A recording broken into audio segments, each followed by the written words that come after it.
Alright. Thank you mga kabsat. Pasok, Badcaster. Buenos dias. Zero visibility pero nagsisimula ng lumakas ang ulan. Wala pa naman gaanong dito kami sa tutok ng bundok ng Rizal province, pero only 15 minutes away from Batasan, Pambansa. So far, so good. Wag lang lumakas ang hangin dahil kung lumakas ang hangin, dahil forested wala na kami dito. As in, tunay na forest, hindi pareho yung forest sa Cebu na kinalbo na nila. Dito, virgin forest pa talaga. In fact, ang dami pag kami nakikita dito mga civet, cats, at saka mga eagle. So, at mga ahas. So, we're okay. Wag lang lumakas ng ang hangin dahil nga maraming puno dito babaksak at magba-blackout. Wala kaming problema sa dito, blackout lang. Ayaw lang na. Siyempre, hindi tayo makapag-vlog kung mag-blackout. Kaya tuloy na natin ito, baka mag-blackout habang nagba-vlog tayo. Okay, meron tayo plinay na video nung isang araw about Gutesa.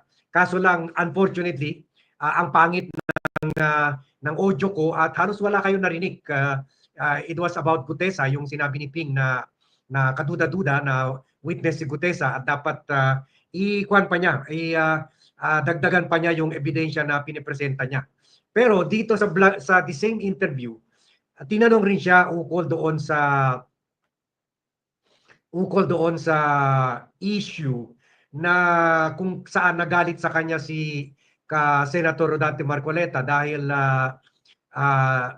ni-review nila yung video ni Gutesa at nakita nila na ang nag-meet dito ay staff ni Marcoleta at pumunta sila, dinala siya sa office ni Marcoleta kung saan tumagal sila ng 30 minutes at sa tingin natin doon na nila pinanalyze at pinasign siguro yung affidavit na gawa ni Marcoleta. Nagalit ito si Marcoleta dahil sabi niya, ini-spyan ba daw siya ni Ping Lacson? Sabi niya, tinitiktikan ba daw siya ni Ping Lacson? Big brother ba daw si Ping Lacson? Sabi niya, bigyan na lang kaya kita ng logbook ng mga tao buhay bisita sa akin. So kumbaga, parang masyadong masekreto ito si Marcoleta. Tulad nung sinabi ni Ping dito, public area yun eh. At hindi naman si Marcoleta ang may-ari ng Senado. Tayo ang may-ari, ikaw, ako ang may-ari ng Senado. So kumbaga may paki tayo kung sino man ang nagkikipagkita sa mga senador natin. Kasi bayad natin yan mga senador natin eh. So dapat may paki tayo. Kaya ipa-play natin yan video. Ipa-play natin yan video kung saan dinurog at nilekturan ni Ping Lacson na si Marcoleta, a non-lawyer, lecturing a lawyer on what it is to be and on what is the responsibilities and duties of a senator, especially yung issue ng accountability. Ironical dahil yung magti-3-day rally yung Iglesia ni Cristo on accountability and transparency and good governance, pero itong tao nila si Marcoleta ayaw maging transparent, ayaw ni-review yung mga CCTV niya. Anong tinatago niya kung ayaw niya i-review yung CCTV niya? Kaya CCTV ng hallway lang man. Hindi pa nga sa loob ng office niya eh. Sa hallway pa lang, which is a public space, a public space. At yun nga, tayo nga ang nagbabayad para sa CCTV, para sa kuryente, para sa sweldo nila, pati sa allowance nila, lahat, pati mga staff nila, lahat tayo nagbabayad niyan. So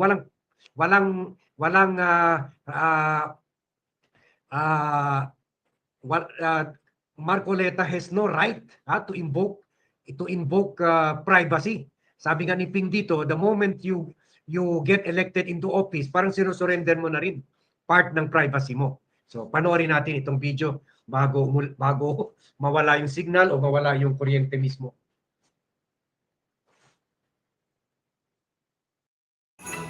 This Christmas, bago pasok dyan, huwag kalimutan mag-like and subscribe. Alright. Dali, ayusin natin to. Sir, balikan ko lang po kay Guteza, are you bothered by his disappearance? And ano po yung current efforts right now to locate him? Well, obviously, sincere yung efforts to locate him, ano? Kasi just to clarify, yung kung meron siyang idagdag niya, no? So, importante yung kanyang presence kung meron siyang maidadagdag pa sa kanyang nauna ng pinahayag. At saka concern din, kasi hindi natin alam kung ano nangyari sa kanya. May mga claim na nasa marine compound, hindi naman pala. May mga, at saka parang gusto ko na malaman sa kanya, sino ba talaga yung naggawa ng affidavit mo? Kasi nakita ko yung interview ni dating Congressman Mike Defensor, nagtulong sila eh. Sinasabi niya na they helped Gutesa drop his affidavit. So kailangan ma-clarify din yun. Hindi ba ang sariling gawa ni Gutesa yung affidavit? Kung hindi niya sarili, sino yung mga tumulong sa kanya na magawa ng affidavit? Umamin na. Ano po yung Umamin na basa or sila. tingin yung analysis niyo dun sa situation? Si Defensor. Is he hiding or meron po bang nagtatago sa kanya? Hindi ko alam. Yung guess mo is as good as mine, ano? Kasi wala akong nakakalam, tahimik. Alam nyo, ganito lang yan, ano? Kung ang hangad mo, mag-prosecute talaga, makapagpakondict talaga, dapat hindi siya nawawala. Kasi ang pwede lang mag-prosecute sa kanya, DOJ or Ombudsman. Hindi siya mahanap ng DOJ. Hindi siya mahanap ng Ombudsman. Kung ang Nawawala. intention mo, magpropaganda lang, diyan ka sa Blue Ribbon. At mawala ka na. Kasi yun lang eh. Sa ngayon, di ba, nagkaroon ng isipan sa mga kababayan natin na siya lang ang nakapag-implicate kay Speaker Montes. Yung although kay Congressman na sabi ko, hindi lang siya, ang dami pang ibang nag-implicate sa kanya, nauna na. Pero ang importante rito, in-implicate na si dating Speaker Romualdez, nag-iisa siya nakapag-implicate. Pagkatapos nawala siya. So, kung ang Naglaho. hangarin mo is talagang logical conclusion, which is to prosecute and convict former Speaker Romualdez, dapat nandito siya. Hindi man sa Blue Ribbon, kung inisip niya hindi siya makapagtiwala sa Blue Ribbon, humarap man lang siya sa DOJ, humarap man lang siya sa Ombudsman. Kung yun ang hangarin. So now, anong isipin natin? Bakit Blue Ribbon lang? At pagkatapos ng isang pagsipot, nawala ka na. So, sir, hindi niyo ba tatanungin si Mike Defensor considering na siya ang nagbigay kay Marcoleta? Yun nga, papadala namin yung subpoena through the Office of Senator Marcoleta. No? Good. And yung sinasabi niya na ini-spyan ko siya, hindi yun ang dahilan. Gusto ko lang makita, kaya pinareview ko yun, para makita ko, baka sakaling may nakakakilala o makikilala natin yung kasabay niyang dumating. So incidental na lamang yon na sinalubong pala siya ng staff ni Senator Marcoleta, ginara sa opisina niya, nag-stay for a while, tapos nanood ng hearing doon sa gallery hanggang sa tinawag siya 10:27 I think. But he stayed there, he arrived at around 8:27. At saka yung CCTV, this is a public place, Tama. yung Senado. Huwag tayong magtaka, alam na natin na mayroong CCTV dyan. Kayo mismo na monitor nyo kami pag dumarating na kami, di ba? Kaya minsan nakaabang na kayo sa second floor. So this is an Agree. open area. No? And, you know, meron tayong jurisprudence tungkol sa CCTV footages. Yun yung Ople versus Torres. Galing ah. Ang tawag Galing. ng doctrine doon, yung reasonable expectation of privacy. Meaning, pag nasa publika, Ang galing ah. Alam kaya ni Marcoleta yan? Reasonable expectation of privacy. Kumbaga, you surrender part of your privacy. At na-rule na yung Supreme Court dito. You surrender part of your privacy when you join the government or when you present yourself as a public servant. Yan. Marcoleta, at least may natuto ka kay Ping Lacson. You better go back to law school. Kasi you now have a non-lawyer lecturing you on reasonable expectation of privacy. Sa case ni Ople, o di ba? Galing Panoorin natin. Ulitin natin. ng hearing doon sa gallery hanggang sa tinawag siya 10:27 I think. But he stayed there. He arrived at around 8:27. At saka yung CCTV, this is a public place, yung Senado. Huwag tayong magtaka, alam na natin na mayroong CCTV dyan. Kayo mismo na monitor nyo kami pag dumarating na kami, di ba? Kaya minsan nakaabang na kayo sa second floor. So this is an open area. No? And, you know, meron tayong jurisprudence tungkol sa CCTV footages. Yun yung Ople versus Torres. Ang tawag doon, ang doctrine doon, yung reasonable expectation of privacy. Meaning, pag nasa public place ka, i-expect mo naman na yung privacy mo, mako-compromise, no? Mayroon reasonable expectation privacy. Kung nasa private place ka, now, I heard Senator Marcoleta na kung ako rin ba, nagbi-Big Brother o okay lang ba, nagbibigan niya rin opisina ko, well, Bibigyan ko siya ng logbook kung gusto niya everyday, kung sino yung pupunta sa office ko. Sampal. Wala pupunta doon. Wala maski sino pupunta except mga official business. Public place to eh. Huwag tayong maging O, yun. Wala naman talaga contractor pupunta kasi unlike kay Marcoleta, unlike kay Joel Villanueva, unlike kay Cheese Escudero, unlike kay Jingo Oy. Estrada, unlike kay Nancy Binay, unlike kay Marcoleta, unlike kay Revilla, si Ping, since joining Congress una and then Senate, hindi niya kinukuha, inaayawan niya yung pork barrel niya, lalo na insertions. Kaya wala talaga. Zero contractor ang pupunta dyan. But I cannot say the same kay Marcoleta. In fact, yung asawa niya, umuupo na isang opisyal sa isang insurance company na nag-insure ng 250 million sa ghost projects nila Diskaya. Narangan tayo. Once again, mga absat, sa mga team replay natin dyan, baka naman, like and subscribe po tayo. At may report si Montulfo na humingi daw si Marcoleta ng 1 billion sa mga Diskaya. So I'm sure yung hindi lang mga Diskaya, pati ibang mga kontraktor labas-pasok dyan sa office ni Marcoleta. O yan, di ba? Pahiya ka kay Ping. O, kaya mo yun. Kaya mo i-surrender yung kwan mo, yung pork barrel mo, at yung insertion mo. Gawin mo na. Sabihin mo, i-declare mo yung pork barrel ko at yung billions of pork barrel ko at billions of insertion ko, ibalik yan sa DBM o ibalik yan sa National Treasury. Dalawang senator and congressman lang nakita ko gumawa niyan. My good friend, the late Joker Arroyo, and now Ping Lacson. Dalawa lang. Sige nga, Senator Marcoleta, gawin mo nga. Para hindi ka na masabi na tinitiktikan yung mga kontraktor pupunta labas-pasok dyan sa office mo. onion skin na lalabas yung mga bisita natin o kung sino yung mga pinatawag natin, nag-CCTV yan eh.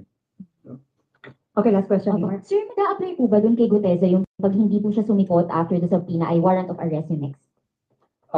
Meron na siyang problema sa prosecution service ng DOJ. Why? Because meron ng resolution yung RTC, Executive Judge ng Manila, na nagre-recommend na siya sumailalim sa preliminary investigation for falsification. Yan. Perjury. So, let's leave it at that.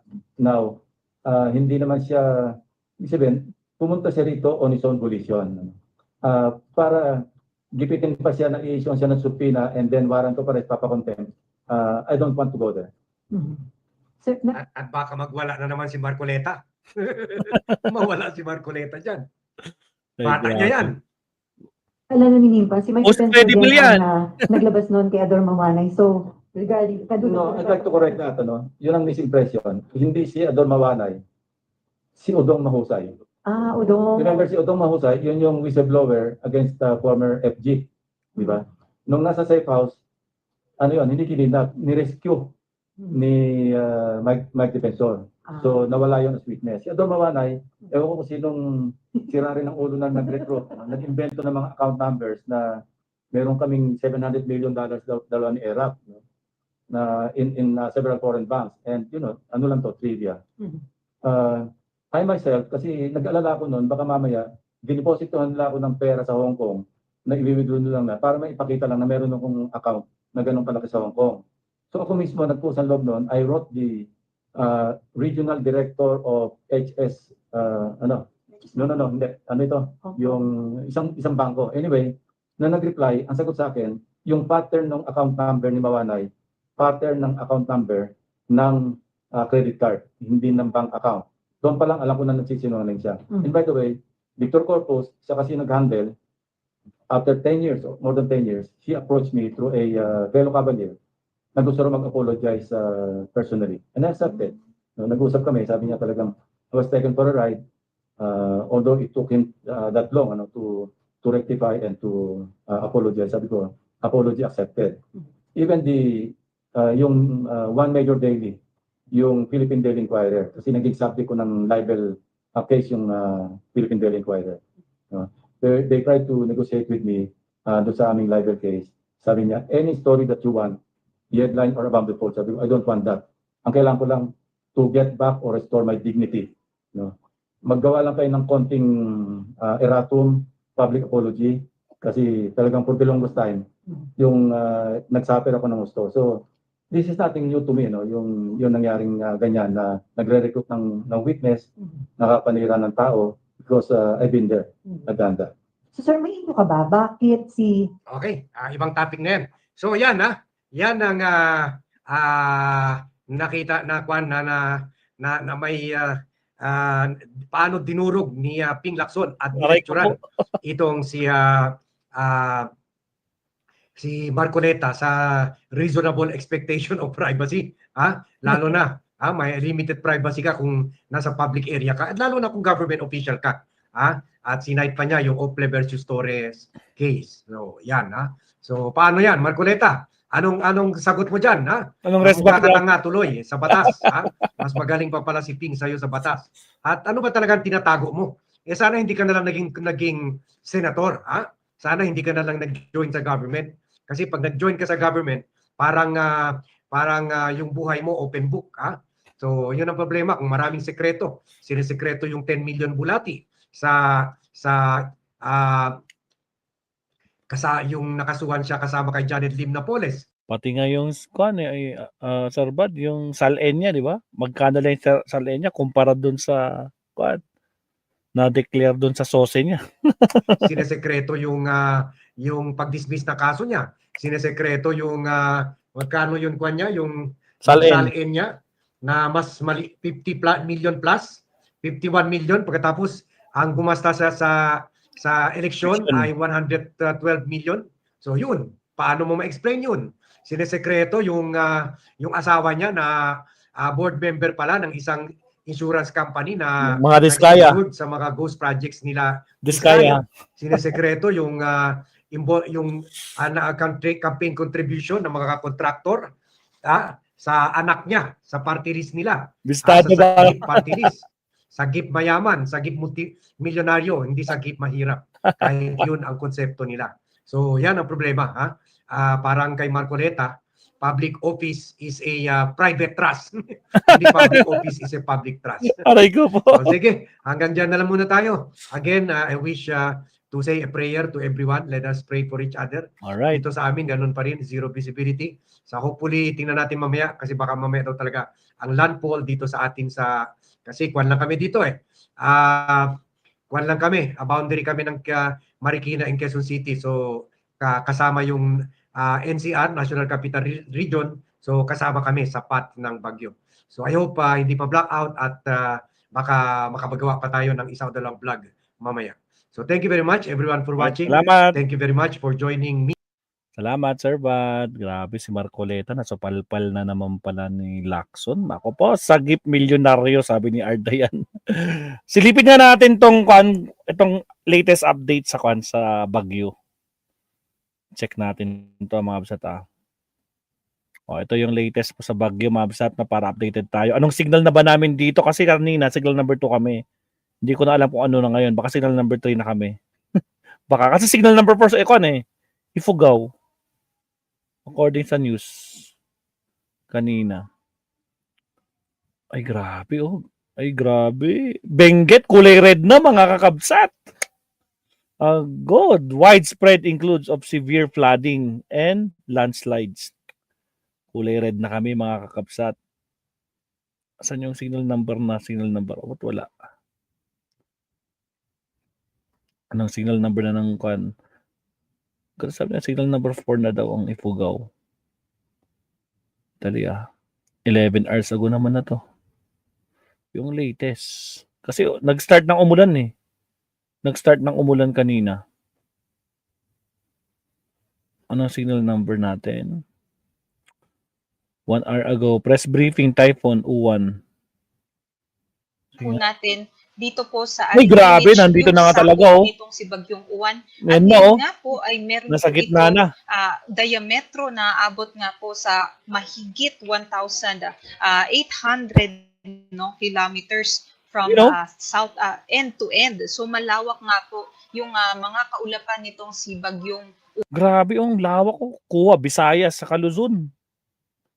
Dito lang sa part na to, medyo mga bandang buntot-buntot lang eh. Pero nasa gitna na oh. Nasa Catanduanes na mga One. At kung may kukumpara nga po natin ito sa Pilipinas, yung length naman po ng Philippines, no, from Batanes to Hulo, nasa may 1,008. Fast forward. Signal number 5 po ay nakataas sa may southern portion. Oh, may signal number 5 na! Oh my God, anong signal namin sa Baguio? Sa Benguet, ang dali nga lang. Ala. Signal number 5, mga kakabsat, southern portion of Quirino portion, central Nueva Ecija, nako, northern portion of Camarines, northern portion of Camarines Sur. Catanduanes, signal number 5, yung kulay pink. Ay, grabe. So, in short, signal number 4 kami. Ganun ba yan? Kasama yung Benguet, oh. Tamado. Nitong si Bagyong Uwan. At signal number 4 din po, compared kaninang 3 hours ago, ay nadagdagan naman po yung ating signal number 4 dito sa may La Union, Pangasinan, sa may Ako! Benguet, maging dito din po sa may Ifugao. Signal number 4 na pala kami, mga kakabsat. O, Ifugao, kasama pala kami dun eh. Ifugao, Benguet. Ilocos Sur, Zambales, maging dito din po sa may Tarlac. So, yun po yung mga nadagdag compared po sa kanina. Pero isa-isahin ko pa rin po, no? Signal number 5 po ay nakataas sa may southern portion ng Quirino, southeastern portion ng Nueva Vizcaya, northeastern portion ng Nueva Ecija, central portion ng Aurora, Polillo Islands, northern portion ng Camarines Norte, northern and eastern portions ng Camarines Sur, at northern portion ng Catanduanes. Sila po yung makakaranas ng pinakamalalakas Signal number na 4 mga kami. bugso Dali. ng hangin Kaya nitong si Bagyong Uwan. Posible nga more than 185 kilometers per hour. Kaya ito nga pong mga ganitong typhoon force winds ay maaari na nga pong makatumba ng mga puno at maaari din po makatumba ng mga electrical post. So, posible po para sa mga lugar na ito ay magkaroon po tayo ng disruption sa ating power or electricity, no, sa susunod na mga araw dahil nga po sa posibleng damage nitong ganito kalalakas na mga hangin, at posible din po di pa rin yung mga bubong, at maaari din po tayo magkaroon ng extreme damage dun po sa mga bahay or mga buildings na Number 4 kami, mga kapsat. materials. Wind signal number 4 naman po ang nakataas dito sa may southern portion ng Isabela, nalalabing bahagi din po ng Quirino at Nueva Vizcaya, southern portion ng Ifugao, sa Benguet, southern portion ng Ilocos Sur, maging dito din po sa kabuuan ng La Union, Pangasinan, nalalabing bahagi ng Aurora, at dito din po sa may Nueva Ecija, northernmost portion ng Zambales, northeastern portion ng Tarlac, easternmost portion ng Pampanga, at dito din po sa may eastern portion ng Bulacan, northern portion din po ng Rizal, at dito din po sa may northern and eastern portions ng Quezon, rest of Camarines Norte and Camarines Sur, northeastern portion ng Albay, at sa nalalabing bahagi din ng Catanduanes. So, compared kanina, no, dito sa Catanduanes ay nabawasan na po yung wind signal number 5 dahil na po papalayo na yung mata ng bagyo dito sa mga areas malapit sa Catanduanes. Ngunit, ganun pa rin po, posible pa rin po yung significant to severe threat sa life and properties. Wind signal number 3 naman po ang inaasahan ng ating mga kababayan na nandito naman sa southern portion ng mainland Cagayan, nalalabing bahagi ng Isabela, central and southern portion ng Apayao, Abra, Kalinga, Mountain Province, nalalabing bahagi ng Ifugao, southern portion ng Ilocos Norte, nalalabing bahagi din po ng Ilocos Sur, Zambales, Bataan, at dito din po sa may nalalabing bahagi ng Tarlac, Pampanga, at sa may Bulacan. Pati din po dito sa Metro Manila, nakatas na din po ang wind signal number 3 maging sa may Cavite, Batangas, nalalabing bahagi ng Rizal, Laguna, the rest of Quezon, also po dito sa may Marinduque, nalalabing bahagi ng Albay, Sorsogon, at Ticao and Burias Islands, maging dito sa may northern Samar. 89 to 117 kilometers per hour naman po ng mga bugso ng hangin ang kanilang mararanasan. Wind signal number 2 naman po ang nakataas sa nalalaping bahagi din ng Cagayan kabilang ang Babuyan Islands, nalalabing bahagi din ng Apayao at Ilocos Norte, Occidental Mindoro kabilang ang Lubang Islands, dito din po sa may Oriental Mindoro, Romblon, Eastern Samar, maging dito po sa Samar, Biliran, and the northern and central portions ng Leyte. Wind signal number 1 naman po ang nakataas sa may Batanes, northern portion din po ng Palawan sa may Taytay, Dumaran, El Nido, Araceli, Rojas, and San Vicente, sa may Calamian Islands, Cuyo Islands, maging dito po sa may Cagayancillo Islands, nalalabing bahagi ng Leyte, Bohol, Cebu, kabilang na ang Bantayan at Camotes Islands, Negros Oriental, Negros Occidental, Siquijor, Guimaras, maging dito po sa may Iloilo, Capiz, Aklan, Antique, Dinagat Islands, at pati na rin po sa may Surigao del Norte, northern portion ng Agusan del Norte at northern portion din po ng Surigao del Sur. Ulitin ko po, yung wind signals natin ay banta or babala lamang para sa mga banta ng malalakas na mga hangin. Iba naman po yung mga banta para sa malalakas na mga pag-ulan. Hangin At pa para lang naman yun, sa wala sa wind signals, ay maaari pa rin po tayong makaranas ng mga bugso-bugso ng hangin o gusty. Anyway, mga kabsat, yan po yung update 1 hour ago, meaning mga 3:30 po yan mga kabsat agoy. So keep safe mga kabsat. So for the meantime, dito muna tayo, no? So kailangan natin i-check yung mga kwan natin dito. Especially yung mga bubong. Nako, signal number 4 na pala. Kaninang umaga, sabi ko signal number 2. Kasi kagabi, signal number 1. Number 2 kapag gising. Biglang signal, hindi man lang nag-signal number 3. Tumalon sa signal number 4 kaagad ang Baguio City. Kaya pala, no? Putagis, nagparamdam na siya kanina. Pero hindi pa naman, siguro baka mamaya. Kasi sabi nga, mamayang gabi talaga. Ngayong gabi. So, ingat-ingat tayo, Absat, no? Tingnan natin kung makakapag-live stream pa tayo. Sana may kuryente. Kung may kuryente, sige, live tayo. Pero kung wala, yun lang. No, alam nyo na. So, syempre, kailangan din natin protektahan yung sarili. Kung alangan naman nag-vlog tayong binabagyo kami dito. Nandito na nga sa Baguio City, babagyoin pa. But anyway, ingat-ingat po. Maraming salamat po sa mga sumusuporta kay Maestro. Mark Bon Jovi, Ardayan, Sir Tony, Jenny Ramos, Charcher, sino ba? Delia Rosario, Elvira G, Ganing at Artiola, sino pa ba? At sa lahat po ng mga nandyan, no, mga Absat, shoutout po sa inyo at ingat po palagi. Maraming salamat mga Absat, no? Thank you very much sa mga di ko nabanggit. Shoutout sa inyo lahat at good afternoon. Keep safe po tayo sa bagyo ngayon. Alright? At bantayan si Sarah, ha? Tandaan nyo, bantayan si Sarah. Baka mamaya nasa resort na naman, ha? Mabibisto na naman, ha?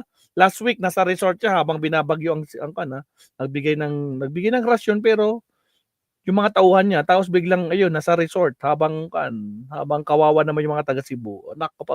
All right, bantayan si Inday Lustay. All right? Ingat po mga Absat. Kita-kits tayo sa ating next live stream. Maestro Paul is signing off. Paalam.